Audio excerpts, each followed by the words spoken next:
Peace and welcome to the culture here on the Black Star Network. I'm your host, Farajii Muhammad. Thank you so much for tuning in and being a part of the conversation. Folks, we got a lot to talk about. First and foremost, let's give you an update on a historic meeting that's happening in Washington today, where 5 state speakers will be meeting with representatives from the White House about creating a common policy agenda and what that means for Black America. We'll have that conversation. Also, the Supreme Court is looking to review the big case around whether canceling student debt is legal by the Biden administration. That case goes up for review tomorrow. We'll talk about the implications of that. And then later we check with Brother Michael to talk about everything from Japanese American support of reparations and so much more. Stay with us. It's all happening on today's edition of The Culture on the Black Star Network. Let's go.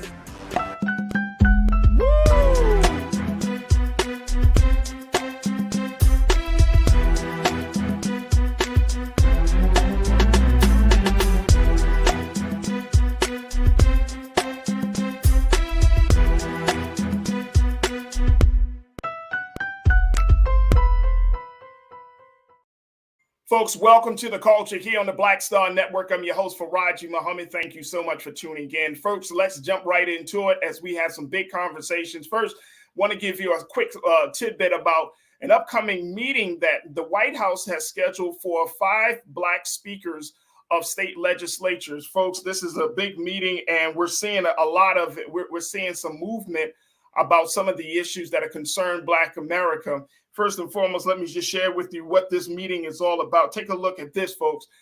This is coming out of the White House, and this was reported earlier today that Julie Chavez Rodriguez, who serves as the director of White House Office of Intergovernmental Affairs and Domestic Policy Advisor Susan Rice, will welcome Speaker Chris Welch of Illinois, Speaker Rachel Talbot Ross of Maine, Speaker Adrian Jones of Maryland, Speaker Joe Tate of Michigan, and Speaker Carl Heastie of New York. Now, according to the White House, these officials and the state speakers will discuss common policy priorities such as economic security, health care, and housing, gun violence prevention, and criminal justice reform, plus voting rights and reproductive rights. Let's check in now with Dr. Jason Nichols, who serves as a lecturer for the Department of African American Studies at the University of Maryland, to give us some insight as to what should we expect from this meeting. Brother Jason,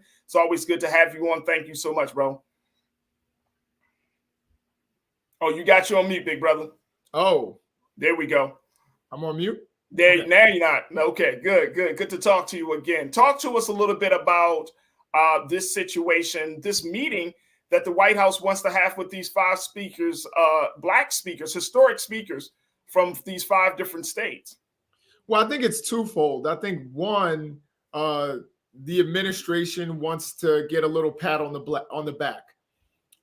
They want for these secretaries of state, these speakers, I apologize, these speakers to talk about what they've already accomplished legislatively, the COVID relief, the Inflation Reduction Act, the CHIPS Act, Science Act, and say how those things have been good for Black America. So I think that they actually want a little bit of a pat on the back, but then I think they want to talk. Hopefully these speakers have gotten an opportunity to huddle up before they actually go into the meeting and can actually present a united front and develop an agenda even before they get to the White House to discuss this with the administration and talk about what it is that concerns Black communities in all of these different states, and not just urban areas, but also rural areas. We know there are rural Black folks, certainly in Michigan. There are rural Black folks in Maryland. And there are certainly urban Black folks in Detroit and Baltimore and places like that. So I think that there's going to be some ceremonial part of this where it's like, hey, Mr. President, thank you for what you're doing. Thank you for supporting diversity within the party. And this is a historic moment during Black History Month. I think that won't be lost on anybody. So they got it in at the last minute on Black History Month to show what the progress that the party is making. But at the same time, I think that these speakers will go forward and say, hey, there are things that need to be worked on, and we're going to need your support for our constituents. But none of these issues seem to be specifically relevant to Black folks in the normal sense, like reproductive rights. That's a big conversation. I mean, all of these things are big ticket items for all of America, not just for Black America. Is there? And I'm wondering the strategy in terms of from the White House and even from the speakers to accept the meeting and have these conversations about how to be on the same page with one another. It's like these are, since they are like cross the board type of issues, what should our expectation be coming out of this meeting? Well, I think there are across the board issues, but some of them disproportionately affect us, like voting rights, like that disproportionately affects Black Americans more than others. I think, again, I understand that this administration is also one of those administrations that talks about, kind of a rising tide lifts all boats. I mean, that was the message that Vice President Harris kind of put out there when she said that she wasn't going to do anything specifically for Black folks, that was just going to benefit Black folks, that I think upset a lot of people. So that's been the approach of this administration. Yeah. You still have to talk about, how it impacts, because these are the speakers for the state. You know what I mean? They are going to talk about things that affect their entire states. Right. But some of these things that are on the agenda affect Black people disproportionately. Like, one of the things that they're going to talk about, which again is going to be kind of a pat on the back thing, is our Republican governor or former Republican governor blocked a lot of the transportation efforts to connect East Baltimore to West Baltimore and to update a lot of the freeways. And that affected a lot of Black folks, getting from one side of the city to another. How are you going to do that? And that also, affects employment and a lot of other things.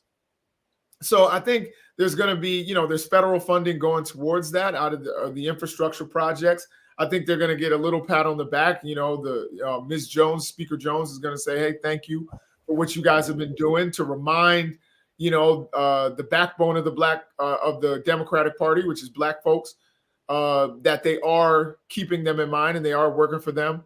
But at the same time, some of these issues affect Black people more. And I would say almost every issue, whether you're talking about education, infrastructure, healthcare, that's always going to be, the concern of Black folks. And knowing that we have Black speakers in there advocating not only for their states, but also have a special eye on Black communities gives, I think, a slight amount of comfort, knowing that our communities are going to be thought of, because these are the communities that these people come out of. All right, let me get some thoughts here, Brother Jason, from our crew, because folks may not, one, have known about this meeting, and two, it is an interesting approach and an interesting, strategy. My other thought is that because you have these Black state speakers, is this the beginning of a plan, you think, from the Democratic Party to approach these big issues from a grassroots states level instead of taking it from President Biden, coming across his pulpit? Now they're like, okay, we need to go on the state level, because that's what seems to be the strategy for the Republican Party. Hit the states, don't worry about the big speaker at the top of the hill. Yeah, no, absolutely. And it's been very effective. When we talk about the attack on voting rights, it has been from the state level, these state legislatures. So in states where you have a Democratic presence and certainly a Democratic majority, you need to take advantage of that. You need to put money into state level races. Make sure that you win some of these races. And this is one of the reasons why Michigan has been so important, and why I've been saying that I think Gretchen Whitmer is going to perhaps surpass Vice President Harris as kind of the heir apparent to the party. Is because she is, under her leadership, they have taken a battleground state and made it completely blue. including the legislature. So you don't get those ridiculous election, quote unquote, election integrity laws that are basically just ways to block black voters and younger voters from voting. Yeah. In Michigan, because of the way that they've organized and the way that they put focus into those kinds of elections. So I think nationwide, that needs to be the strategy moving forward. Like, get some of those seats in some of these states where you have a large black population, a younger population, a Latino population, and try to win as much as you can, because Republicans, when they get control, they're going to gerrymander those districts. Yep. We saw what happened in Florida, where they gerrymandered the only black district in North Florida out of existence. They're going to do all of that. So this state level approach is incredibly important. You can't just think that, and I would say even going even deeper into local politics and talking about your school board. Yeah. You don't want books banned. You don't want books on Roberto Clemente to be banned, because they mention race and racism. Go in there and have people running for school board and have, put a little money into it and have a big turnout so that you get the right people on the school board. These are the kinds of things that we need. Absolutely. Folks, we're going to take Doc, we're going to take a quick pause. When we come forward, we're going to continue the conversation for a few more minutes because I'm wondering if there's going to be, as they employ this new strategy, the overall impact that it will have on black voters. So, folks, stay with us. We're continuing the conversation with Dr. Jason Nichols as we talk about the White House meeting with black state speakers. You're tuned into The Culture right here on the Black Star Network.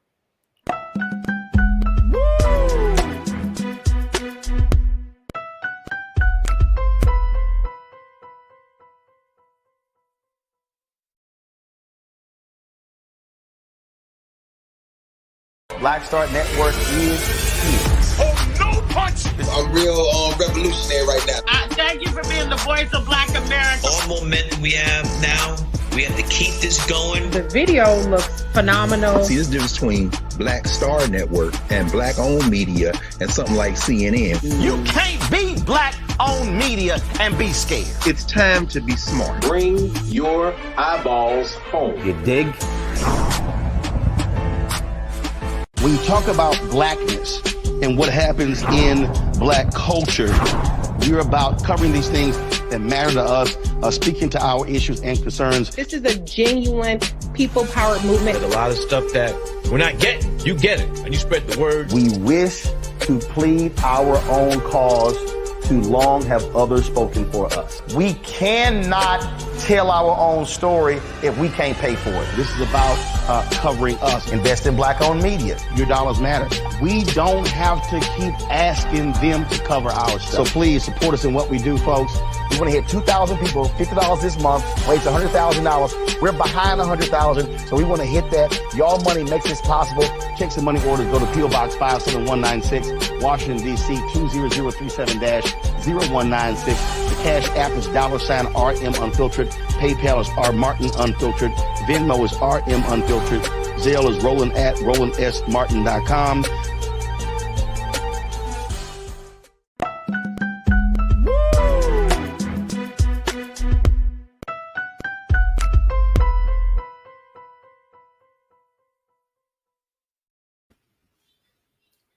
Folks, welcome back to the show. We've been talking to my brother, Dr. Jason Nichols of the University of Maryland in the African American Studies Department, as we talk about how the White House is officially has met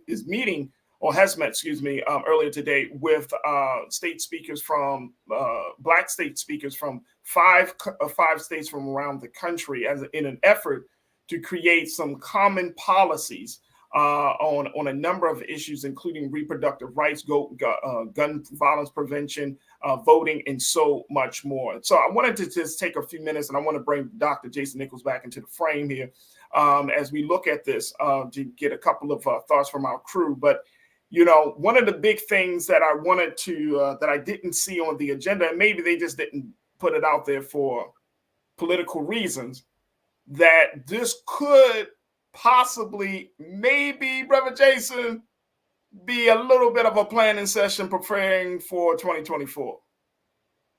I definitely trying to test the waters to see what the temperature is like right now in these 5 states where you have these black speakers and seeing, okay, is your state amenable to Joe Biden, or we need to look at somebody else? I mean, that has to come up in a conversation somewhere, since we're a little bit over like a year and a half away from that big moment. So what you think, bro? Yeah, I don't know if I would say that it was explicitly stated, but I definitely think that, there was the air of 2024 all around, and understanding that they were going to need a lot of this infrastructure that they built up in these states to help them win. Now, again, they're going to win Maryland, regardless. If you lose Maryland as a Democrat, you're in big trouble. You probably lost every state. Not only you're in big trouble, you almost have to be like, bro, you have no chance. Yeah, you're DOA. You might as well stop the campaign, right? Yeah, you might as well just call your opponent and be like, thanks. Right. But I would say, states like Michigan, that's a battleground state. You know what I mean? And it's going to be really important. There are no guarantees, even though it looks really strong right now. There are no guarantees that you're going to win Michigan in 2024. So you need to tout your accomplishments. You need to bring Michigan into the focus and let people know that, hey, this is what we did for Michigan infrastructure. This is what we did for manufacturing. This is how we're helping the unions. And you bring a Michigan official to the White House and have that conversation and take some photos. And they take those photos with them and say, hey, we're supporters of Joe Biden. We endorse Joe Biden in 2024. I think that's going to be really, really important. And the same thing, if Kamala Harris is the heir apparent, she wants to be, kind of in the mix of that as well. So I think it's important, definitely for 2024, for them to be laying the groundwork, particularly with Black communities. Yeah. And it is Black History Month, but you definitely want to start laying that groundwork because this election cycle is already starting. I mean, we know Trump declared a while ago, but now you're getting other candidates who are declaring. Yeah, and Trump doesn't have a big figure right now, it seems like that. Right. And they're all attacking Joe Biden.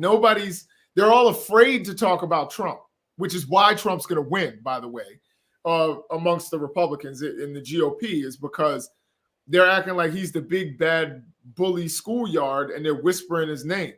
If you're going to do that, then you're pretty much making it. He's calling y'all out, but y'all not calling him out. One of my favorite lines from Jay-Z, where he was talking about subliminal disses, he was like, if it ain't directed directly at me, I don't respect it. You know what I mean? So for me, I think a lot of what we're seeing on the Republican side, they're going after Joe Biden. Joe Biden needs to build, a team around him from around the country, particularly in these battleground states, to protect him from some of those criticisms that you're going to get from the Republicans, because they're scared to fight each other. All right, my guy Willie Fraser checked in and is kicking us off this afternoon. He said it seems like an effort to put Black men in focus before this next election. From the barbershop, there's a lot of work that those in office and the citizens need to do. Yeah, definitely. Yeah. I think that to Willie's point, this is a way for the administration to tap in, to try to figure out, okay, where we are and with everything and on all of this stuff. And of course, I mean, and it sucks because I would have not done this meeting during this month. I would have waited just a few more days, and it could just simply because that's when the president's, that's when people are available. But you know what I mean? Because what it comes across as, oh, it's Black History Month. Let's meet with Black leaders. Well, I think there's some of that, but I also think it is, I just got back from Ukraine. I want people to know that I'm still focused on the United States of America. So him meeting with leaders and, of course, mixing in Black History Month as well. But I think there was that whisper or that criticism that he's more concerned with international affairs. He's more concerned about Ukraine and the American people. And he's going, to meet with his supporters. He wants it to be a friendly meeting. And he wants it to be here in the United States because he doesn't want, to Willie Frazier's point, he doesn't want Black folks in the barbershop to be like, look, he's getting off, Marine One and Air Force One, and he's over there in a war zone, but he don't come to Chicago. He don't come to Detroit. He don't come to Baltimore. You don't want that to start up. Right. The barbershop. You want them to know, hey, I'm meeting with people from your state. I'm meeting with the leader that you voted for, that you put into office. That person that you saw, at the campaign event or knocked on your door or actually walked in the barbershop, had a conversation with you. I'm meeting with that person. And I think that is kind of the strategy. But, I think Black History Month was definitely, a consideration. But I think it's more than just Black History Month. It's because he knows the criticisms, or they know the criticisms that they were giving Joe Biden, that he wasn't focused on the United States. He didn't go to East Palestine. And you remember the people in East Palestine, or at least, people like J.D. Vance are saying, those are our people. So I think Joe Biden was like, I want to meet with people domestically, but I'm going to meet with my people. Right. My people who support me. And I'm going to have a friendly meeting. I'm not going to go, somewhere where it could be hostile. Yeah, absolutely.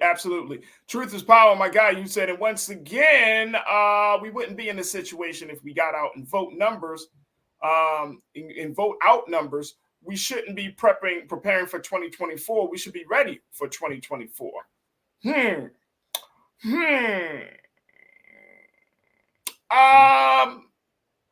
I don't know. A truth is power, my guy. I agree with you in the sense of, we didn't that we wouldn't be in a situation if things were addressed sooner. But I'm going to go back to my view of this, brother Jason, that people come out and vote. But it's Black folks come out and vote. We vote in big numbers. We vote all the time. And I mean, that's not our problem. That really isn't our problem. I don't know if folks need to take a look at some of the voting numbers in terms of go to your respective states or your counties or districts. We come out to vote. Here's the problem. I don't think we should be beating up on Black voters. Black voters take a hit all the time because 9 out of 10 times the candidate that we want don't win. So I don't think it's about beating up on Black voters per se. And I'm not saying you're doing that, truth is power, but I'm just saying the spotlight shouldn't be on Black voters. The spotlight needs to be on these candidates, these agendas that they're not speaking to our interests, right? So what is speaking to our interests? Who is going to present an agenda that's going to speak to our interests to get us excited to come out and vote? If we go back to Barack Obama, again, his agenda spoke to our interests, change, hope. I mean, it spoke to us. It resonated with us. And the reason it resonated with us, because that's what we needed. But just talking policy, there was a little bit of psychology and some spiritual, kind of things going on with Barack Obama that we just haven't seen with other candidates. They just come up to us with these issues versus coming to us with, hey, let's be a part of a movement instead of just getting out to vote. Does that make sense, bro? Yeah. I hear what you're saying. I think if we're expecting another Barack Obama, you're going to be waiting a long time. Barack Obama was a once in a lifetime kind of candidate. You know what I mean? I've never seen anybody like Barack Obama before. I haven't seen one since. As far as Black voters, Democrats have been saved in every election and midterm since 2018 by Black folks. Now, what we need to do, I would say Democrats need to do anyway, is to, first of all, start pointing the finger at white women who are voting against their interests oftentimes, particularly if you're talking about reproductive issues and things like that. And we also, and I know some black folks don't agree with me, but I think that Democrats do need to start making overtures to white working class voters, to rural people. That's what Joe Biden was able to do in places like Pennsylvania. He was like, I'm from Scranton. I'm that working class white guy. You saw a little bit of it in Ohio with Tim Ryan and a little bit of it in Pennsylvania with Fetterman, even though he's really not a working class guy. But he was able to kind of talk the talk and dress the dress and all of that. And we need more of that so that the burden isn't always on black folks' shoulders. And we need those working class white folks to also understand that their interests are aligned and tied to black folks. So don't think, that we're this separate kind of thing and we have all these differences when it's working class black folks and working class white folks. We need to build that kind of coalition, but the Democrats need to not take them for granted. Stop trying to use the Obama map, because no one is Obama. That was the problem with Hillary Clinton. She was like, well, I'll just do what Obama did. And it's like, you both eat hot sauce, but that's it. You have nothing else in common. You got to try a different strategy. Absolutely. And I know Truth is Power made the point. Sharon Beasley lost by slim margin. Val Demings lost. Mandela Barnes, Cory Booker. He said, why? Because we did not vote. Let's do the numbers. Would you like them? I'm not saying that they didn't lose, but again, you got to see what did they offer to those black voters in those specific areas. And if those voters felt like their interests were being met with each one of these candidates. But let me just tell you, like in Baltimore, we have over 65% of black city. So if you vote, if you have a candidate, they're going to have to appeal to black Baltimore because that's the majority. But in some cases, that's not the case. That's not the case. And I mean, the numbers don't always work out that if every single, that vast majority of black registered voters come out, that they're going to naturally win. It doesn't always work out like that. We got like 30 seconds. Go ahead, Doc. Let me just make one point, and that is, if we look at the numbers, about 15% of Florida is black. So if every single black voter, and we know that there were efforts to keep like the formerly incarcerated from voting and others who could sway elections, but if every single black voter in Florida voted for Val Demings, she still wouldn't have been close. And I wouldn't blame those losses on black folks. I think black folks got out and voted in large numbers. You could make an argument maybe about Wisconsin because of the voter suppression efforts. But for the most part, we saw just recently 92,000 black votes or registered voters got challenged by Republicans. They are trying to suppress black votes. Black people are trying to get out and vote. You don't get Raphael Warnock if black people didn't vote. That's what gave Democrats control of the Senate. So I think we certainly need to keep up the energy. And I agree with Willie Frazier that black folks, if we can get more black folks to vote, that's great. Yeah. But we also need to recognize that black folks are voting and there's other communities that we need to kind of tell, hey, you need to help us out. Absolutely. And that was Truth is Power that made that point, Doc, on that. All right, we got to take a quick pause. When we come forward, I want to get your take on something else, which is this update about the student loan debate that's going to be reviewed by the Supreme Court tomorrow. We're going to hear from Dr. Jason Nichols to get his take on what we should expect. And then, of course, we'll share with you, throughout the week. We're going to give some coverage to this issue. But let's talk about what should be the expectations coming out of this monumental decision to relieve folks of student loan debt. So stay with us. That conversation is up next here on The Culture on the Black Star Network.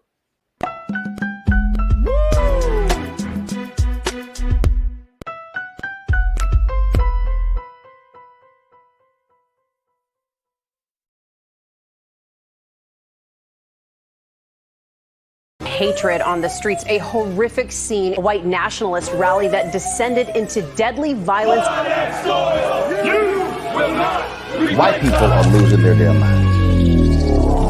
As an angry pro-Trump mob storms the U.S. Capitol, we've seen We're about to see the rise of what I call white minority resistance. We have seen white folks in this country who simply cannot tolerate black folks voting. I think what we're seeing is the inevitable result of violent denial. This is part of American history. Every time that people of color have made progress, whether real or symbolic, there has been what Carol Anderson at Emory University calls white rage as a backlash. This is the rise of the Proud Boys and the Boogaloo Boys. America, there's going to be more of this. Here's all the Proud Boys, guys. This country is getting increasingly racist in its behaviors and its attitudes because of the fear of white people. The fear that they're taking our jobs, they're taking our resources, they're taking our women. This is white fear.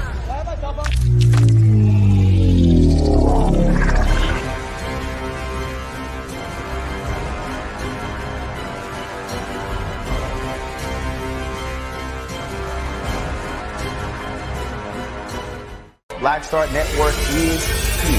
Oh, no punch! I'm real revolutionary right now.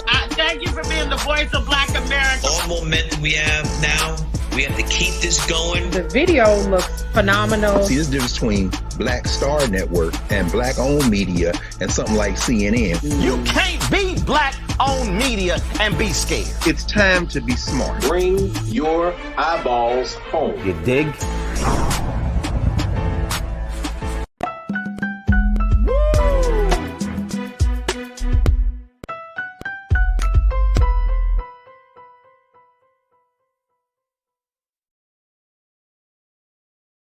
Folks, welcome back to the show. We're continuing our conversation with our contributor, Dr. Jason Nichols, who is a lecturer from the African American Studies Department at the University of Maryland. And Doc, I want to get your take on a big case that's coming before the Supreme Court tomorrow, which is the case around student loan debt. This is the case that that many people are saying, well, some, I'm not going to say many, some folks are saying is unconstitutional, essentially illegal for President Biden and his administration to even pull off a plan to relieve millions of people of student loan debt. Now, take a look at this. This is coming out of the New York Times. Here's the word about this case, folks, that on Tuesday, tomorrow, the Supreme Court will hear arguments about President Biden's plan to eliminate up to $20,000 in federal student loan debt for most borrowers at an estimated cost of $400 billion. Mr. Biden's plan, announced in August, has been blocked by legal challenges preventing the government from canceling any debt for the 26 million borrowers who have applied for the relief. Now, the White House insists its approach, which bypassed Congress and relies on a 2003 law, the HEROES Act, that allows the education secretary to grant relief in times of national emergency, is legally sound. The actions that Mr. Biden has directed Education Secretary Miguel Cardona to take fall comfortably within the plain text of the act, the administration argued in a legal filing to the court. Now, challengers, including 6 Republican-led states, call it an abuse of executive authority that seeks, quote, breathtaking and transformative power by relying on a, quote, a tenuous and pretextual connection to an emergency, national emergency, according to their legal brief. Let me just show that this is the piece from the New York Times about the challenges for student loan debt cancellation. It goes to the Supreme Court tomorrow. I ain't no lawyer. I just played one on TV. No, I ain't no lawyer, Doc, but it sounds like the national emergency being COVID. It sounds like COVID, which is one of those situations that it wasn't like a flood or it wasn't like a natural disaster. It was a situation that affected the workplace, that affected the economy, right? We all know that. Businesses, individuals, families, all of that. And so Biden doing this during that period of time, it seems like it would fit. It seems, now again, I know that that's the burden of proof that the president's legal team is going to have to prove, say, no, this isn't a national emergency. We did it because it helps to relieve. Like, you can't talk about giving the child tax credit and all of these additional subsidies to families and to businesses, the PPP situation, and then you're talking about relieving debt, which not connected to a national emergency, when debt itself is an economic issue. I'm not understanding. The math ain't math in here, Dr. Jason Nichols. Like, what that's first and foremost, do you think that the challenges to this case, because now it's going to the Supreme Court, do you think they got something to stand on? Unfortunately, because of the balance of the court, I think that they do. I think you're going to see them make the argument that, well, first of all, part of the argument early on by some states was that this was taking race into account, that this was going to benefit Black people disproportionately, and therefore was, wrong and unconstitutional and violates, several statutes because it's racialized. So again, I want all of the Black folks out there to recognize, number one, what Republicans are literally saying. You know what I mean? They don't want to help you. They don't want all those Black women who are among the most educated populations out there and accrue a lot of debt, in part because they go to school later too.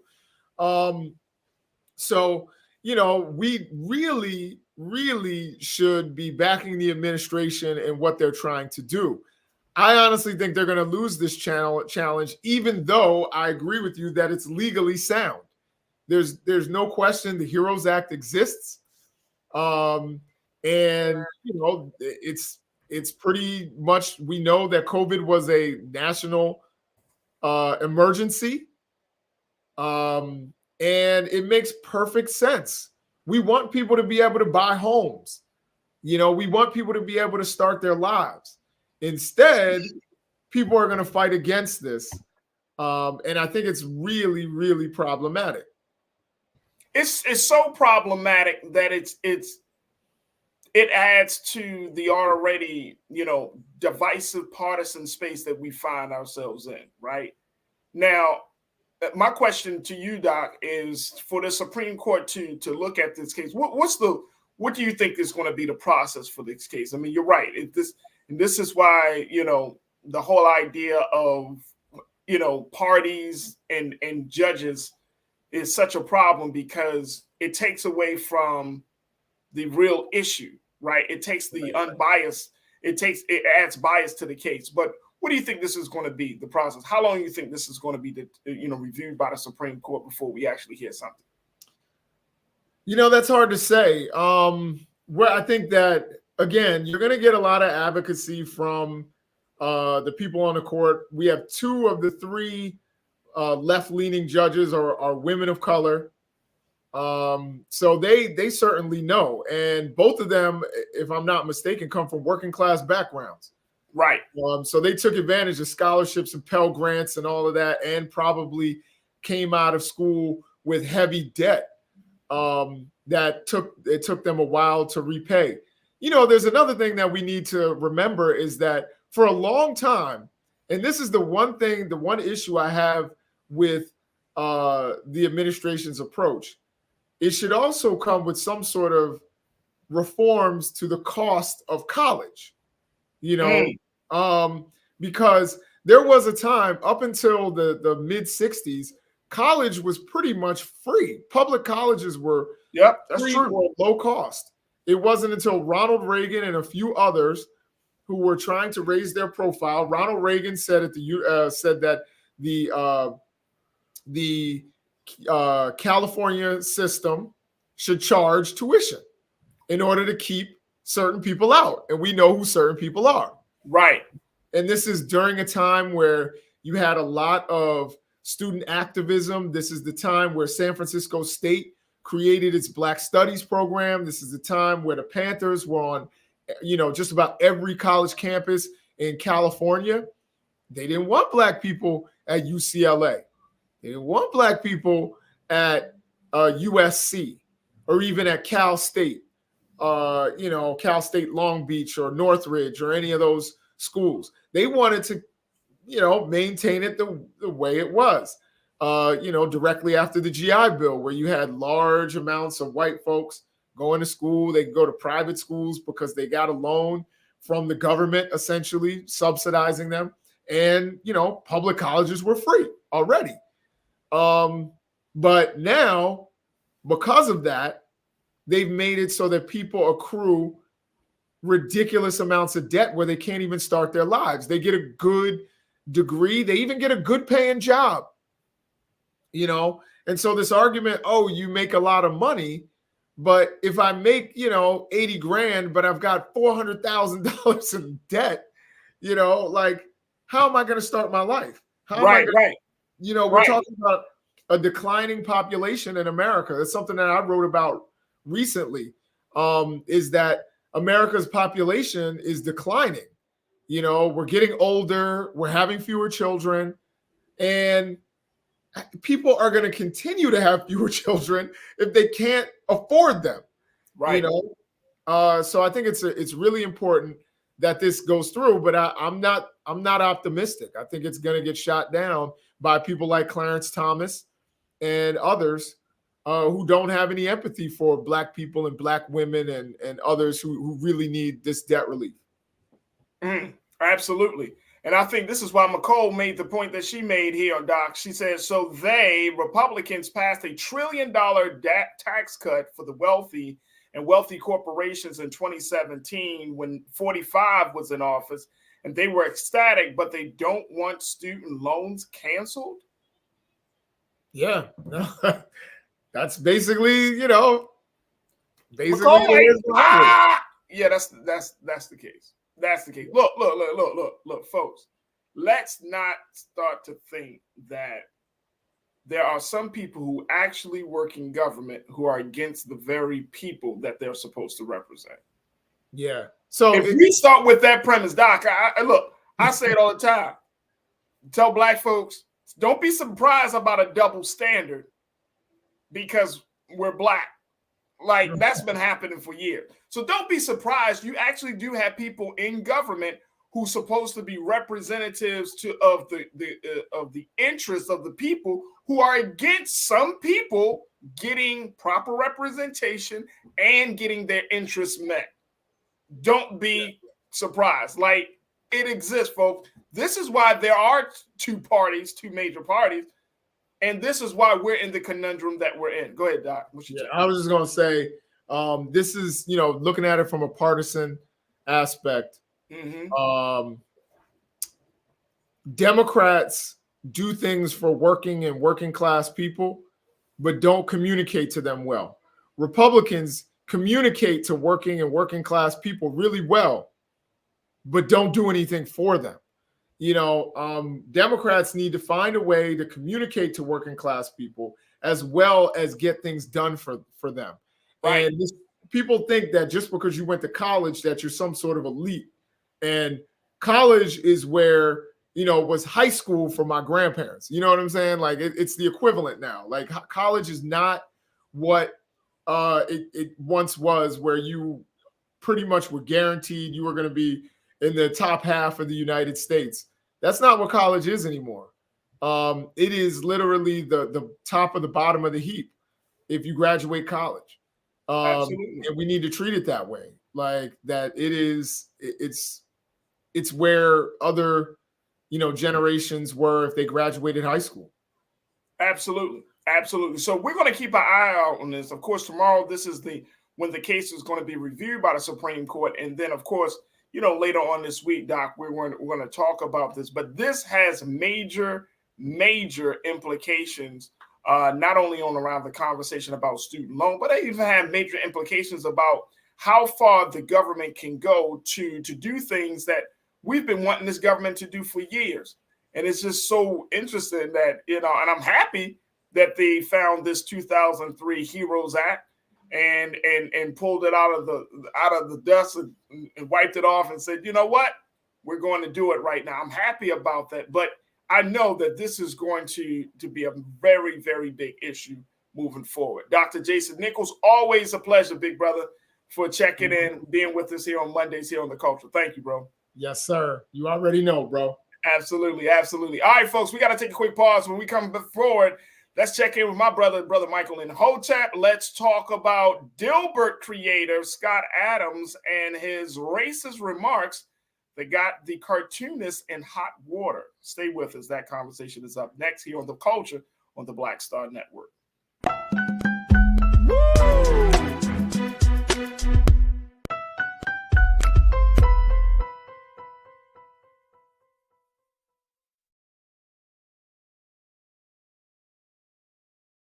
When you talk about blackness and what happens in black culture, we're about covering these things that matter to us, speaking to our issues and concerns. This is a genuine people-powered movement. There's a lot of stuff that we're not getting. You get it, and you spread the word. We wish to plead our own cause to long have others spoken for us. We cannot tell our own story if we can't pay for it. This is about covering us. Invest in black-owned media. Your dollars matter.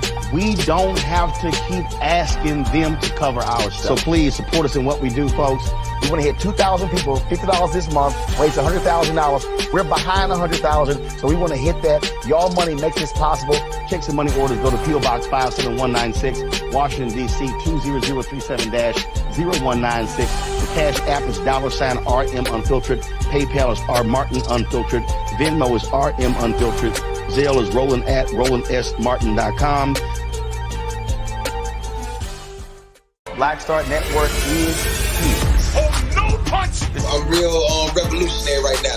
Thank you for being the voice of Black America. All momentum we have now, we have to keep this going. The video looks phenomenal. See, there's a difference between Black Star Network and black-owned media and something like CNN. You can't be black-owned media and be scared. It's time to be smart. Bring your eyeballs home. You dig? Hatred on the streets, a horrific scene, a white nationalist rally that descended into deadly violence. White people are losing their damn minds. An angry pro-Trump mob storms the U.S. Capitol. We're about to see the rise of what I call white minority resistance. We have seen white folks in this country who simply cannot tolerate black folks voting. I think what we're seeing is the inevitable result of violent denial. This is part of American history. Every time that people of color have made progress, whether real or symbolic, there has been what Carol Anderson at Emory University calls white rage as a backlash. This is the rise of the Proud Boys and the Boogaloo Boys. America, there's going to be more of this. Here's all the Proud Boys, guys. This country is getting increasingly racist in its behaviors and its attitudes because of the fear of white people. The fear that they're taking our jobs, they're taking our resources, they're taking our women. This is white fear.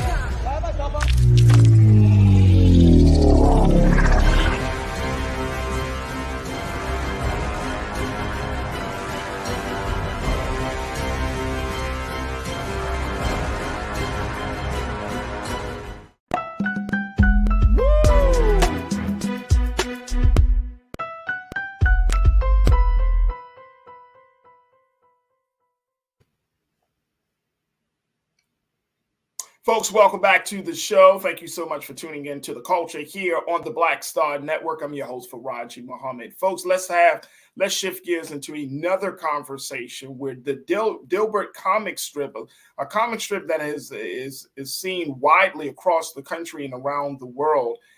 Its creator, Scott Adams, is in hot water for some racist remarks that he made on his podcast show last week, where he told white people to get the hell away from black people. Take a look at this. This is coming from NPR reporting of the story, folks. And this is very interesting, to say the least.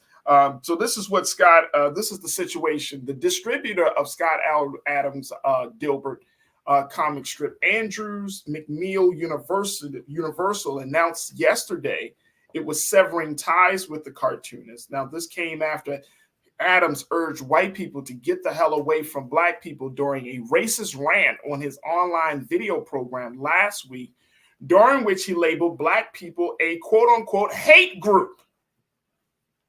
The Washington Post, the Los Angeles Times, and other newspapers across the country has already announced they would no longer carry the syndicated comic strip as a hate crime.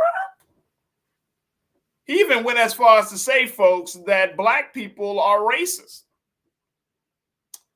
Oh, Scott Adams, you don't know what that truly means. All right, let me bring in my brother Michael Imhotep, who can be seen on Roland Martin Unfiltered. He's also the host of the African History Network podcast show, and he is a scholar and researcher.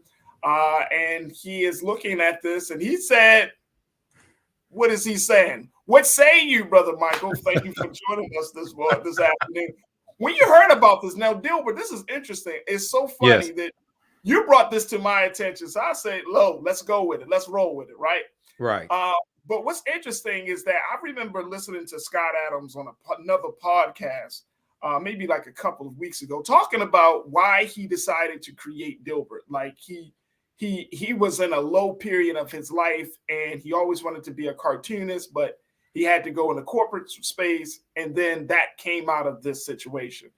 But now it's like, he said he's always, and it's interesting, he said, my views have always been considered controversial, but, I just take it with a grain of salt because I know that as a white man, I'm in this space, blah, blah, blah. Nothing racist at the time when I heard this podcast.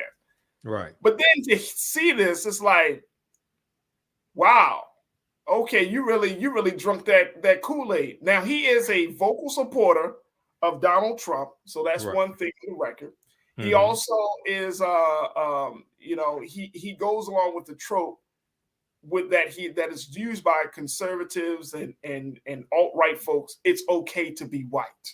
Now, the big thing that he said was, based on a Rasmussen poll, which is a conservative-leaning poll, that's usually wrong. That usually is an outlier of polls. Rasmussen. Left feet, bro. Nobody that's credible cites Rasmussen. Okay. Nobody that's credible in the media cites a Rasmussen poll to then justify controversial statements. They don't do that. Okay. What the crazy? Fox News. Fox News. I've actually heard them. Fox News Network uses Rasmussen. Of course. Coup Plotter TV. Of course they use Rasmussen. But they're the #1 cable network too. So that shows you how many stupid ass people there are in America to watch Fox News. And then 74 million of them voted for the traitor-in-chief, Donald Trump. And then you just had a Fox News reporter say he wants to talk about the Dominion lawsuit against Fox News. He's been told by the higher ups of Fox News he can't talk about it. The $1.6 billion lawsuit by Dominion for all those lies Fox News, Coup Plotter TV told. 1.6 billion. Yeah, 1.6 billion. Yeah, $1.6 billion lawsuit could bankrupt Fox. I hope it does. Hope it does too. All right, so what say you on this piece around? What was it about this story? Because this is just a story. Is this just a story of a white man that's showing his racism, or is there something else? Well, I think it's something else because Elon Musk came out and defended him. Okay, so wait a minute, the chief in tweet, right? Exactly. Elon Musk, Twitter CEO, tweeted that the media previously, quote, was racist against non-white people. Now they're racist against whites and Asians. Okay, end quote. Okay, so he wants to make Asians. Hold on, let me make sure. I want to make sure that our watchers. It's in the. You have the article from the Associated Press. Yes, I got it. Okay, and then you can pull it. It's in that article. You can pull it up, page 2, and then also probably in the Washington Post article, but the one from Associated Press, yeah, it's in there. So I talked about this last night on the African History Network show. I posted the full video of Scott Adams' comments on my Instagram page and my YouTube channel, Michael Imhotep, IMHOTEP. So he showed how he truly felt, and he thought there were going to be no consequences to this. Okay, but hundreds of newspapers, and looking at the reporting from CNN from Friday, February 24th, hundreds of newspapers dropped Dilbert comic strip after racist tirade from creator Scott Adams, and even more have dropped them since then. So he's facing a huge backlash. So the poll said 53% of Black Americans said it was okay to be white. 26% basically said it was not okay to be white. He cites the 26%. You have to understand what he's saying. He's citing a minority of the African-American population from a bogus poll outfit, Rasmussen, and he called African-Americans a hate group because of this faulty poll. It said 26% of Black respondents disagreed that it's okay to be white. So he goes and does a YouTube video based upon this. Then he also says that he's going to stop helping African Americans because it doesn't do any good. My question to him is, when have you had a track record of helping African Americans to any extent? Then he went on and he concluded saying that he was tired of seeing videos on social media day after day after day showing Black people beating up non-Black people. He said this also. So I'm like, where the hell, what websites are you on? What social media platforms are you on? Maybe it's 4chan. Maybe it's that. No, not World. Now I don't think he's on World Star. It may be 4chan, because 4chan is the white supremacist message board where the racist trope "it's okay to be white" started. Okay, so then we get into, well, where are you spending your time on social media? He said he's tired of seeing videos day after day after day of Black people beating up non-white people. Okay, beating up Black people beating up white people, basically. So where are you getting these videos from? So he has dug a hole for himself, and it's good that they took action and canceled his little comic strip. Okay, he should not. Now, maybe Donald Trump will give him a platform on Truth Social, probably so. And then Elon Musk is drawing backlash from his comments as well. But we know Elon Musk is a racist also, so we pretty much figured that out. I don't think a lot of people know that. And let me just say this: I don't think a lot of people know that, or they get too deep in it, or maybe we're in a state of denial about some things. But that's a different conversation. I think they're learning it based upon the changes he's made to Twitter and allowing what he calls free speech, but allowing racist language to take place. And they had a huge spike in using the N-word, and different things like this, different racist language after he took over Twitter. I think a lot of people are getting a rude awakening about Elon Musk.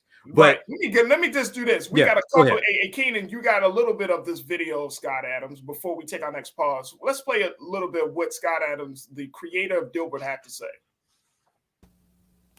Well, Rasmussen poll had a provocative little poll today.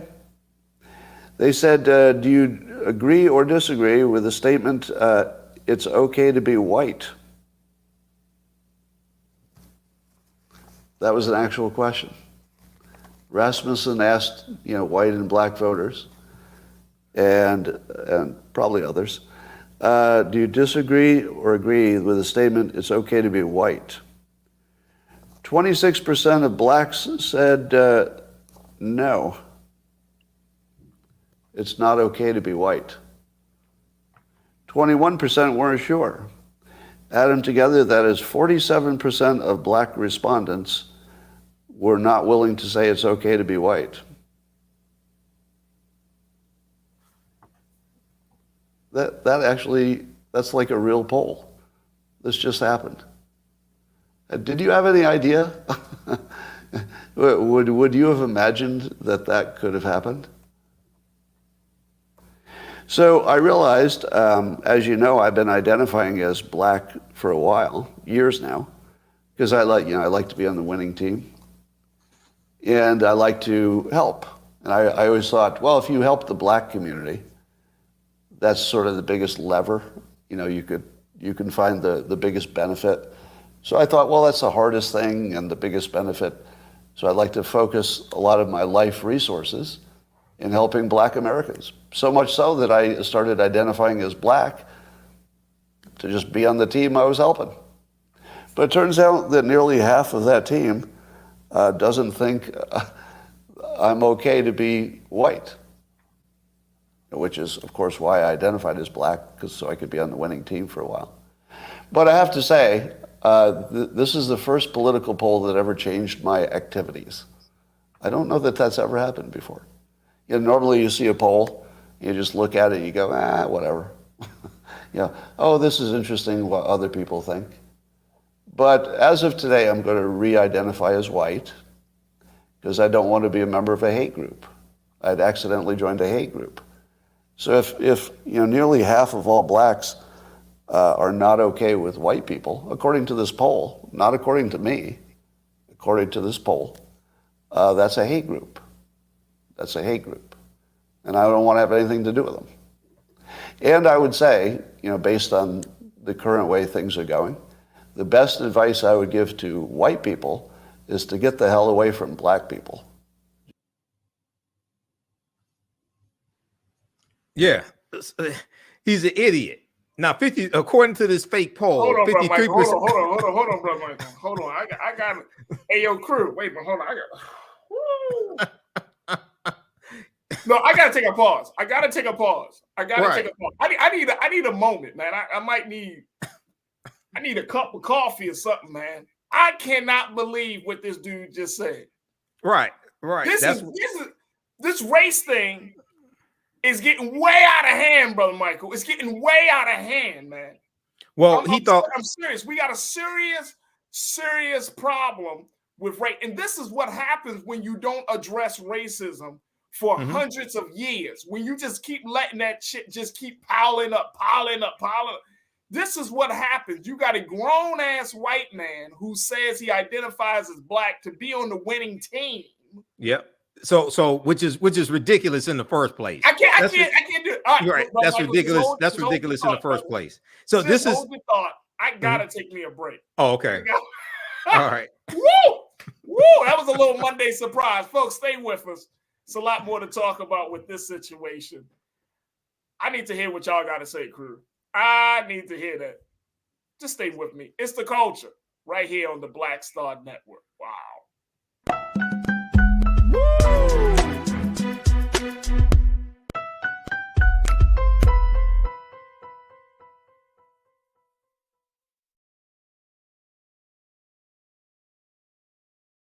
Folks, Black Star Network is here. Oh, no punches! I'm real revolutionary right now. Support this man, Black Media. He makes sure that our stories are told. Thank you for being the voice of Black America, Roland. Stay black. I love y'all. All momentum we have now, we have to keep this going. The video looks phenomenal. See, there's a difference between Black Star Network and black-owned media and something like CNN. You can't be black-owned media and be scared. It's time to be smart. Bring your eyeballs home. You dig?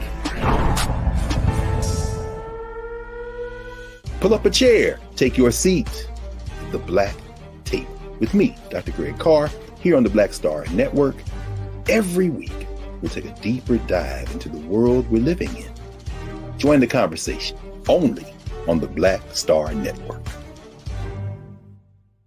Hi, I'm Dr. Jackie Hood Martin, and I have a question for you. Ever feel as if your life is teetering and the weight and pressure of the world is consistently on your shoulders? Well, let me tell you, living a balanced life isn't easy. Join me each Tuesday on Black Star Network for a Balanced Life with Dr. Jackie. We're all impacted by the culture, whether we know it or not. From politics to music and entertainment, it's a huge part of our lives, and we're going to talk about it every day right here on The Culture with me, Farajii Muhammad, only on the Black Star Network.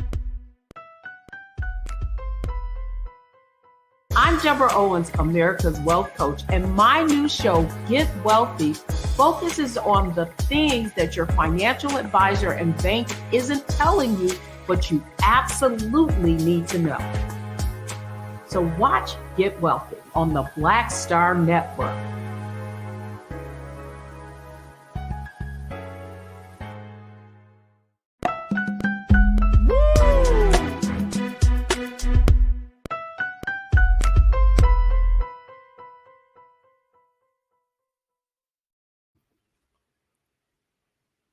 All right, folks, welcome back. Whew. We've been talking about Dilbert creator Scott Adams and how he's under fire for some controversial remarks that he made about black people and white people, essentially calling black people a quote-unquote hate group and telling white people to run as far to get the hell away from black people. Now, this comes out of a video program that he has where he referenced a Rasmussen poll that shows that asks the question, is it okay to be white? Where he said that nearly half of Black people, 26% who say no, and 21% who said they don't know, nearly half of those Black people that were polled says it's not okay to be white. And in turn, by him identifying himself as a Black person,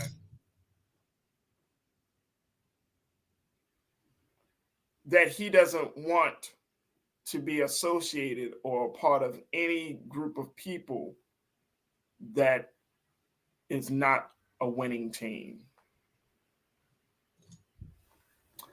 Let me bring my brother back, Michael Imhotep, host of the African History Network.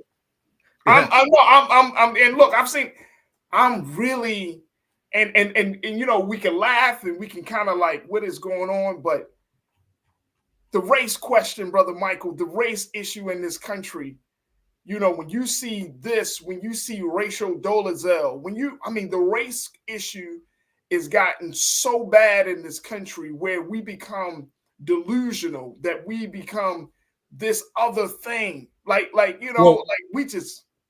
Well, the two quick things here. Rachel Dolezal actually did civil rights work that was applauded by people in the civil rights community. Now, she pretended to be white. She pretended to be African American when she was white. That's fine. She did the work, but she identified herself. Right. As a Black woman. But she did try to look like a Black woman. He didn't try to look like a Black man. He just white people could do civil rights work. Right. Oh, absolutely. We know that. But that's nothing different. But this guy, he's like, he identified as a Black person. Now, I never heard of him doing that before. But here are a couple of things. So this is the Donald Trump effect, where some white people feel they can say whatever they want to say without repercussions and consequences. Okay, I'm gonna be honest with you. Can I jump in real quick, bro, Mike? Yeah, you help me, because I need you to be my therapist right now. I need you to help me.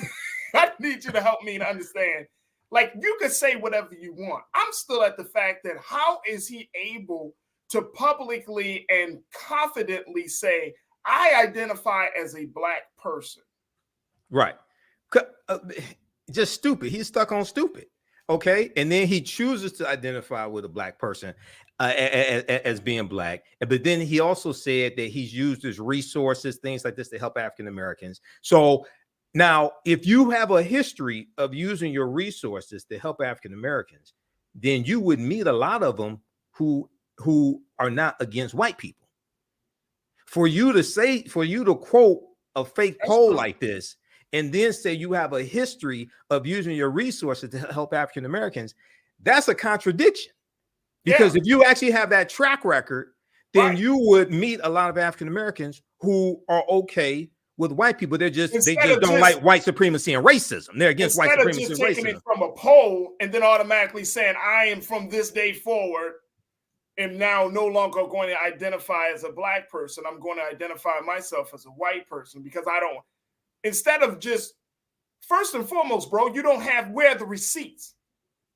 Where is your track record? Where is I want to see proof that you have been, quote unquote, in Black spaces helping Black people? Where are those receipts? Second of all, like, why do you the thinking of, and this is really what I'm getting at, because the thinking that if I join them, I'm gonna help them, like I'm an asset to them. Well, you're a cartoonist. Well, it depends, you know, workplace culture from a white man's perspective. Right. Once again, you know, African Americans, we've always had allies of different races, different ethnicities throughout our history, whether it's the abolitionist movement during slavery, whether it's the civil rights movement, whether it's people like Viola Louisa, whether it's Reverend James Reeb, things like this, whether it's Goodman and Schwerner. even during the modern day civil rights movement, there were white allies in the modern day civil rights movement. When you look at the Black Power movement, you look at the Black Panthers working with the Brown Berets, you look at them working with radical white groups, things like this, because the Black Panther Party for self-defense, they were not against white people, they were against white supremacy and racism. So when you study our history, we've had allies. With him, I don't know what the track record is that he's citing, but the other thing is something that's important. I didn't get a chance to talk about this in the first segment. He said his advice to white people would be to get the hell away from Black people. Okay, but now partly I agree with him on that, and what I mean by that, if you're talking about some white people who are white supremacists, who want to commit hate crimes against African Americans, who want to falsely call the police on us for sleeping while Black, or we're in the library studying, mind our own business. They don't think that we're supposed to be there, or different instances where you see we're just doing our job, mind our own business, and some white people want to call the police on us. Okay, those white people need to leave us the hell alone. If you don't like us so much, leave us alone. Okay. But haven't we been saying that though, Brother Michael? Well, I'm saying it again. No, I know, I hear that. I'm saying it again on the culture with Farajii Muhammad. No, let me tell you something. We've been saying that. We've been saying, give us our own land. Leave us alone. Let us establish our own social and political and economic infrastructure. We have been saying that. I think the part of the conversation that this dude is missing is that once we start going down the record of creating our own reality, then white people get jealous and envious that after all of these years of oppression and tyranny, that we still got the resiliency to get back and start something different. And guess what? They burn it down. They want to destroy it. Sometimes they get jealous and want to destroy it. We rebuild it because they don't want to see us win, as DJ Khaled said. They don't want to see us win. Right. And you know, even because we got the juice, and now next thing you know, you mad because you wonder where they get. They turn lemons into lemonade. Shit, I'm going to cut down the whole lemon tree. So my comments were not for all white people, because all white people don't think like that. But I'm talking about the ones that want to do us harm, the white supremacists. Leave us the hell alone. And this is the paradox here. They can't, bro. They can't. Well, the paradox is that they can't. So it's the hate in their heart won't allow them to. So Saturday online, I did a Black History Month lectures in a series I was dealing with Black resistance, and Black resistance movements, because that's the annual theme for 2023 for Black History Month, Black resistance. And I talked about the Black Exodus of 1879 of 6,000 African Americans migrating from Louisiana and Texas primarily, but also Mississippi, all going out west to Kansas, because they were trying to escape the racism and domestic terrorism, especially in Louisiana and Texas. So they go out to Kansas. Now, what happened was you had white plantation owners, white landowners in Louisiana and Texas who despised African Americans, but they wanted our cheap labor. Okay. And they appealed to politicians to pass laws to keep us from leaving those states so they could keep exploiting us, but they despised us. Okay. If people go to the National Park Service, and look at they're called, they have a section called Exodusters, EXODUSTERS. They were called Exodusters. It's referred to as the Black Exodus of 1879. Okay. So this is the paradox. You hate us, but you want to exploit us. Okay. So you have that part. And so they need to leave us the hell alone, those that think like that. And then this is part of the Trump effect, where Trump has unleashed a lot of hatred in some white people to make them think they can do whatever they want to do. This is white privilege, white supremacy. They make them think they can do whatever they want to do, say whatever they want to say without any consequences. All right. And then hide behind free speech, because that's what he's saying. That's what Scott Adams is saying now. These newspapers, they're against free speech, things like that. No, free speech, there are limitations on free speech. When you put out messages that are hateful, there are limitations on that. You can't just go out and say whatever you want to say. So He messed around and found out. That's what I posted on the YouTube video, because I posted his rant, and that now he toward the end of his video, and I have it on my YouTube channel, Michael Imhotep. He said that for African Americans who are going to college and trying to better themselves, things like this, he kind of made a caveat. He wasn't really talking about that. He was talking about others. Okay, that's in the video also. But this is just stupid. But all these newspapers did the right thing to cancel him. They did the right thing. He messed around and found out. He did. Now, I went very quickly before we take our next pause. I want to get some comments in from my crew, because folks are checking in. And they've been trying to figure out what I'm trying to figure out. It's like, dude, what are you talking about? Tiana, you say, where's the Sandman when you need him? Talking about the iconic character, the Sandman from Showtime at the Apollo. Right. I used to love watching that show on Saturday nights. I'm telling you, the Sandman came out there. Right. Terrible. There it is.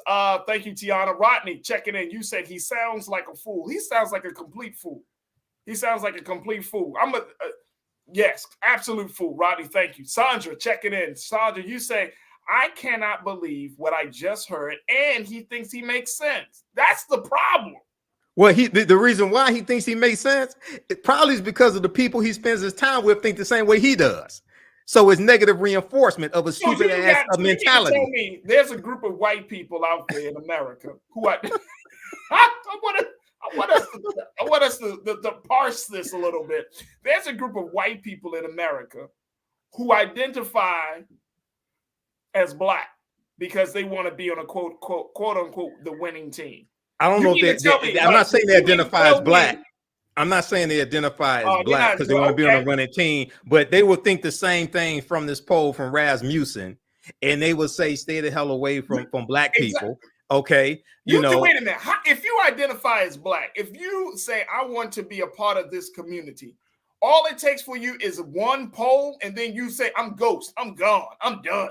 It takes one poll.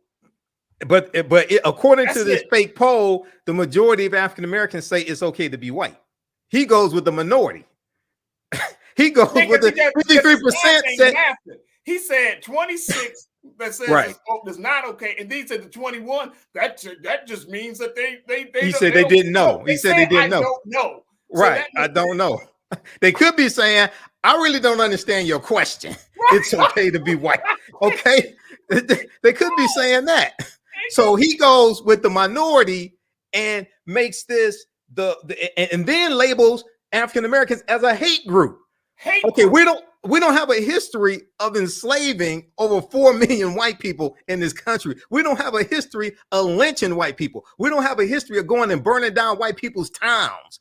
Things like these of this nature. We don't have a history of creating systems that keep white people systemically oppressed. We don't have a history of creating of dressing up in white sheets and terrorizing black communities for years. We don't white have communities.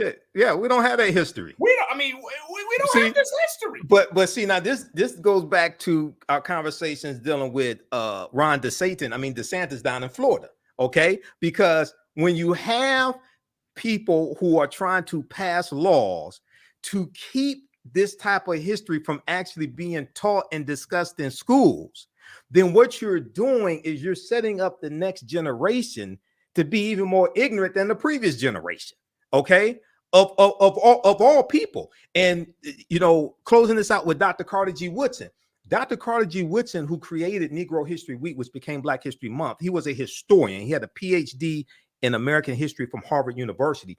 He said that the history of African Americans had to be taught in every school across the country. White children needed to learn that history also because he felt that a lot of racism and prejudice was the byproduct of white people and others, but especially white people not knowing the accomplishments and achievements that African Americans have contributed to world history, not just to America, but to world history and world civilizations. Okay, what this fool just said is an example of that, and this also ties into critical race theory, because critical race theory is created in the late 1960s to study the laws and policies put in place and to look at why African Americans were not able to make as many advancements as they should have been able to make after the civil rights movement, it's because of the laws and policies that have been put in place, systemic racism. That's why critical race theory was created, to analyze that so that you can correct that also. So right. All right, well, let me just say to Jay West, you say he at one point claiming himself as trans black. And I think we need to, and I think we need to have a whole different conversation about being trans black. Mm-hmm. You know what I mean? That you can kind of come in and out of these spaces when you see fit, based upon your convenience and based upon the climate. So, Jay West, I appreciate you for putting that out there. And you're absolutely right. All I'm going to tell Scott Adams is shut up and draw. Shut up and draw. Nobody's going to read it now. Draw, Scott Adams. I mean, maybe on the white supremacist social media platforms, things like this, but he's been dropped by hundreds of newspapers. They don't want to deal with at this point, all you're going to do is, now you can't, well, you can draw all you want. Ain't nobody going to read your pieces, and right, and justifiably so they shouldn't. All right, we got to take another pause. When we come forward, hey, Brother Michael, we're going to hear it from you about what's going on with Japanese Americans showing their support and standing in solidarity with Black people in this country around reparations. Really? Boy, race is tearing everybody into a different person. We'll have that conversation. And of course, with you, stay with us as the culture here on the Black Star Network.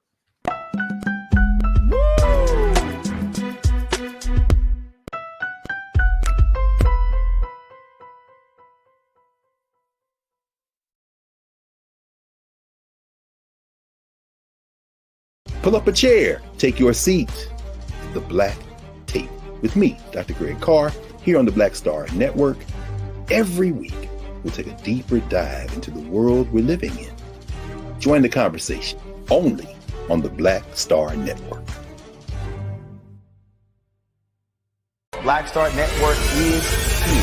Oh, no punch! I'm real revolutionary right now. Thank you for being the voice of Black America. All momentum we have now, we have to keep this going. The video looks phenomenal. See, there's a difference between Black Star Network and Black-owned media and something like CNN. You can't be Black-owned media and be scared. It's time to be smart. Bring your eyeballs home. You dig?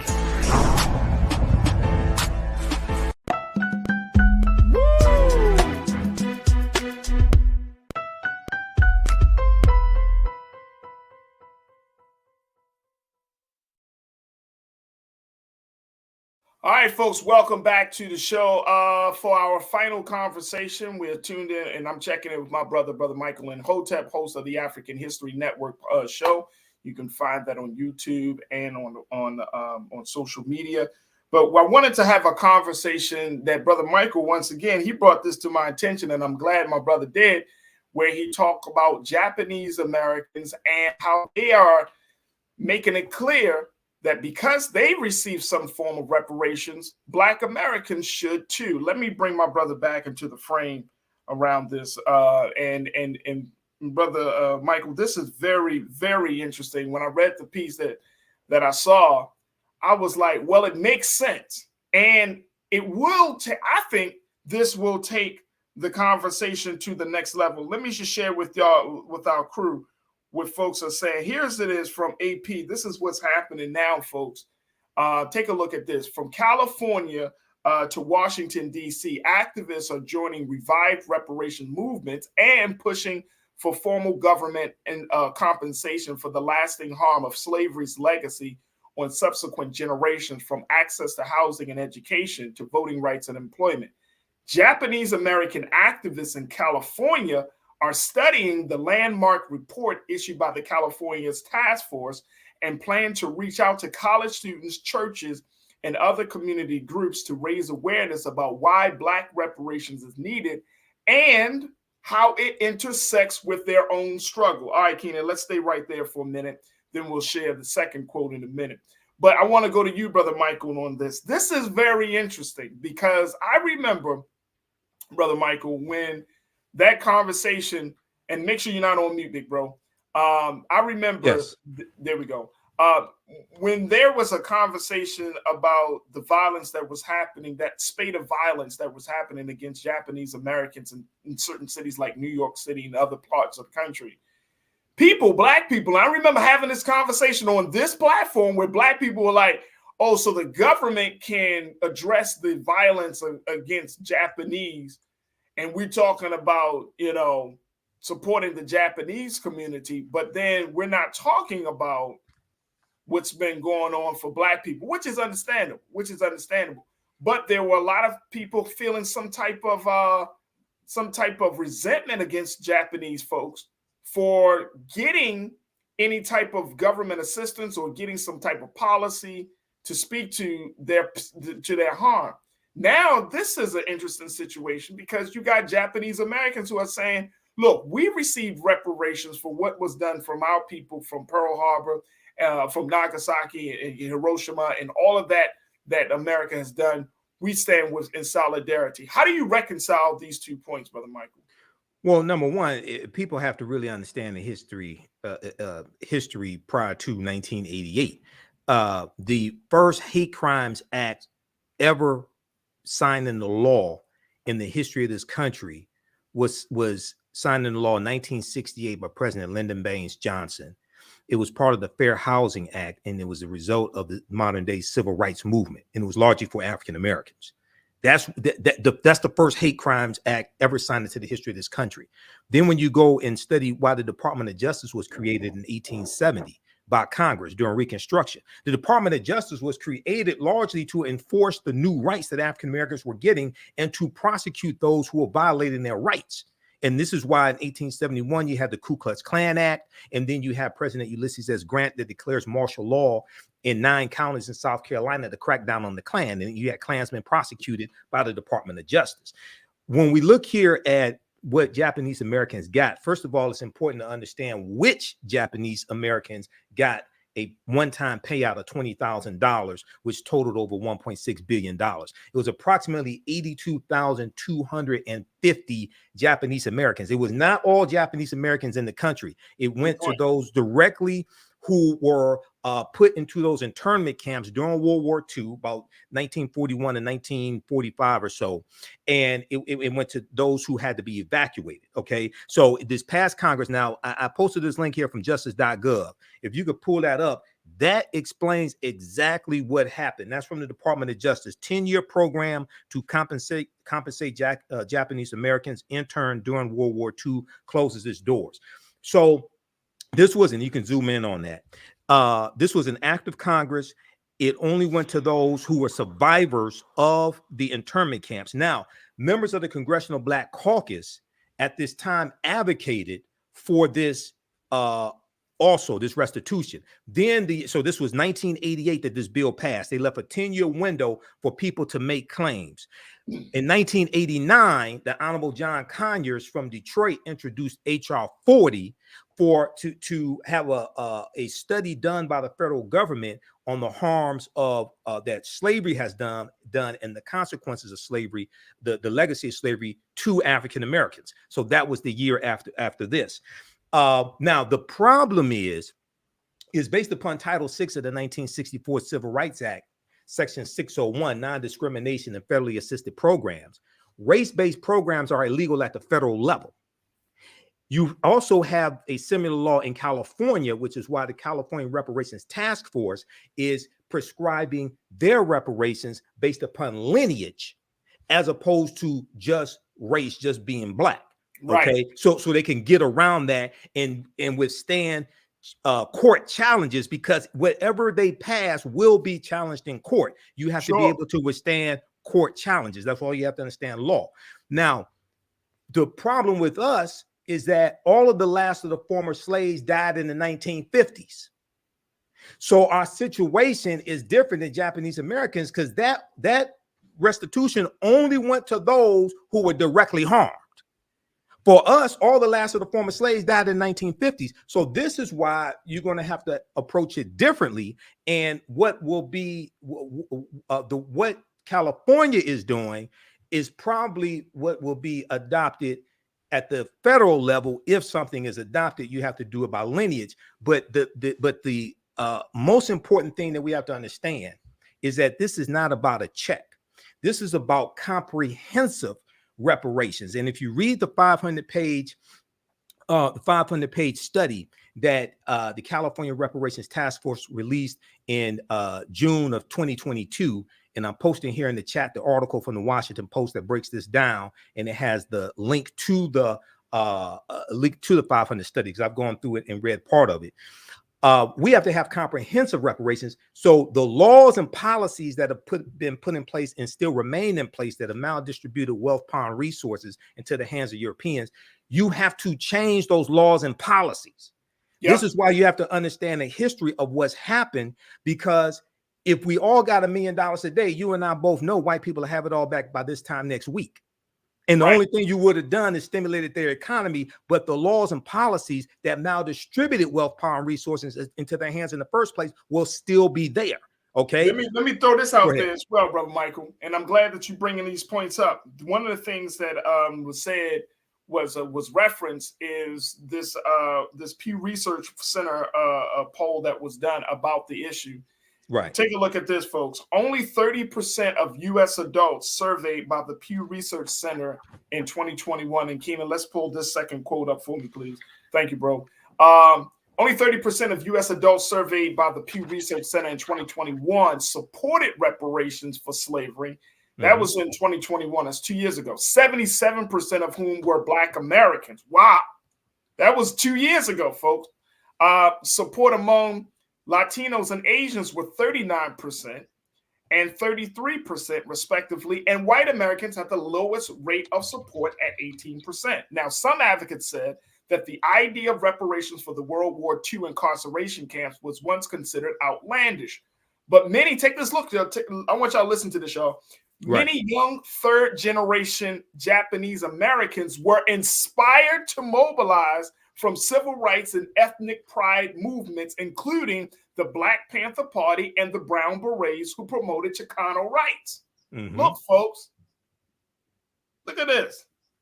Take a listen, folks. Let me just say this, and Brother Michael, we only got a couple of moments left. Okay. But I'm bringing this up because if we understood that the struggle of Black people in this country serves as the metric, the standard, the very reference point on what human rights look like in this country, right? We open the door. Our struggle opens the door for other salvation.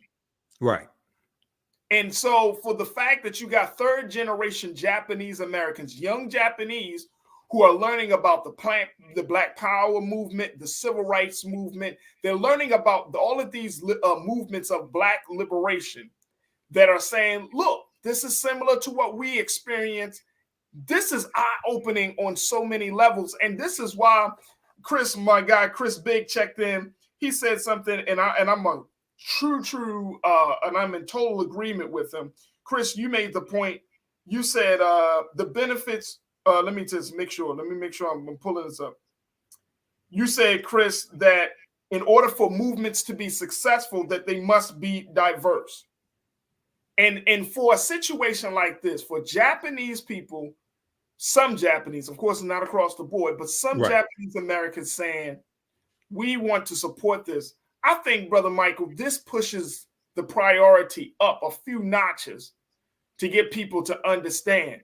Now, if you got Japanese that are signing on, imagine what would happen if Latinos signed on. Right. Well, yeah. So this is why it's important to understand history and why the history of this country and the history of African Americans has to be taught in all schools across the country. It has to be taught to everybody, because those third generation Japanese are studying history, studying the Black Power movement, also studying the Civil Rights movement. Asian women like Grace Lee Boggs, things like this, who was an ally to the Civil Rights movement. Now, I just posted the link here to an article. If you can just pull this up for a quick second. This deals with how you tie all this together. Racism has cost the U.S. $16 trillion. This was a study by Citigroup Bank. And it laid out three critical areas. And it said they looked at just from a 20-year period of time, from the year 2000 to like 2019. And they said the U.S. economy had lost $16 trillion because of racism. And they said black workers have lost $113 billion in potential wages over the past 2 decades because they could not get a college degree. The housing market lost $218 billion in sales because Black applicants could not get home loans, and about $13 trillion in business revenue never flowed into the U.S. economy because African-American entrepreneurs could not get access to bank loans. It goes on to say that the U.S. could have $5 trillion in gross domestic product over the next 5 years if those gaps and others were closed today, the study indicated. So that deals with changing laws and policies. But what this study documents, and there are other studies like it, it shows how racism negatively impacts everybody in this country. It's lost opportunity for everybody, even though we get the brunt of it. So it requires a re-education process and really teaching this history. That's why Juneteenth becoming a federal holiday could be very powerful if we know how to use it, because it allows us to force into the national conversation a history that Republicans are passing laws and state legislators to keep that history from being taught in the schools. So it requires a total re-education process and show how all this is hurting everybody, and policies that are good for African Americans are good for America in general.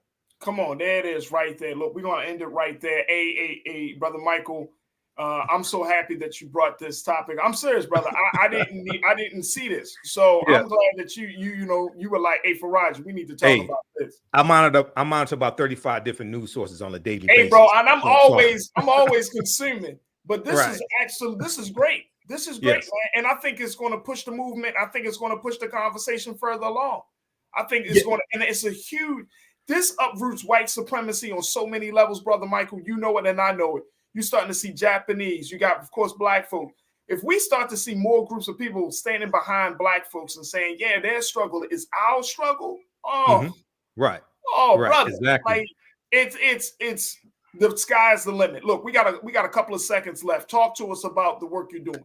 Okay, visit our website, theafricanhistorynetwork.com. We had 2 new 12-week online courses that just started up this past weekend, the weekend before. Ancient Kemet, the Moors, and the Ma'af for understanding the transatlantic slave trade, what they didn't teach you in school, on Saturday, 2 p.m. to 4 p.m. Eastern Standard Time. And then on Sunday, Black resistance movements, Haitian Revolution, the U.S. Civil War, the Civil Rights Movement, and Black Power Movement, 1800 to 1968. So register for both of those classes. We do the sessions live. All the sessions are archived and recorded. You can go back and watch it anytime. Even after the course is over with, you'll still have full access. You can watch it. And this information is PG-13. You can use this with your children as well.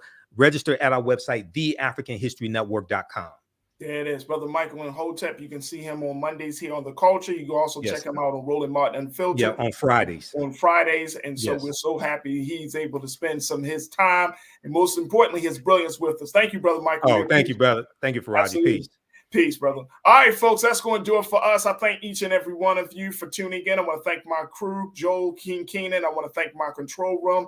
And, of course, I want to thank you, my culture crew, for always being a part of the conversation. Look, folks, make sure you do your due justice and your due diligence. Support us here at blackstarnetwork.com. Make sure that if you have enjoyed the conversations we've had today over the past few days, over the past couple of months, make sure that you do your part and support us financially, sharing the content, and so much more. Go to blackstarnetwork.com and do all that you can to support Black-owned digital media as we're continuing to grow and expand and evolve, and most importantly, continue to push the boundaries around culturally relevant conversation. Black Star Network. Also follow us on Twitter at Black Star Network and IG at Black Star Network as well. And, of course, follow me at The Real Farajii on IG and Farajii on Twitter. Would love to connect with you as well. All right, that's going to do it for me. Stay tuned. Up next is RMU, Roland Martin Unfiltered. As always, never be afraid to challenge what's wrong. Stand for what's right while being yourself in the process. God willing, we'll talk tomorrow for another exciting edition of The Culture right here on the Black Star Network. Have a great afternoon and evening. Peace.